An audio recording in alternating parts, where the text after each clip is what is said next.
जी नाज़रीन, ख़बर आहे इलेक्शन वर्क मुहिम के हवाले से जेका अवां सां शेयर कयूं पिया। तंगवानी PS6 PP उम्मीदवार सरदार मीर महबूब अली खान बिजाणी, कश्मोर शिकारपुर तक NA192 PP उम्मीदवार मीर शबीर अली खान बिजाणी, राजा Mir गौसबख्श Khan Bijarani, Sardar Dada Mir Zaryab Ali Khan Bijarani, chief of Nindwani chief Muqaddam Hamza Khan Nindwani वरे काफ़िले की सूरत में दे जमाल वारे इलाइक़े ॻोठ खान मोहम्मद खान निंदवाणी की ओताक ते पहुता। ॻोठाणनि पारां मोअज़्ज़िज़ीन के काफ़िले मथां गुलनि जी वर्खा करे पुरजोश इस्तक़बाल कयो वियो।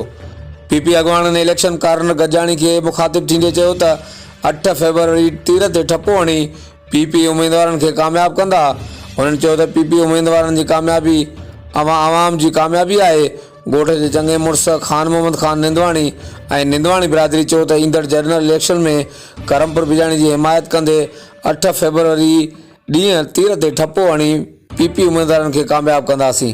हर वक़्तु आगाहण लाइ ॾिसंदा रहो JTN वेब न्यूज़। जमाल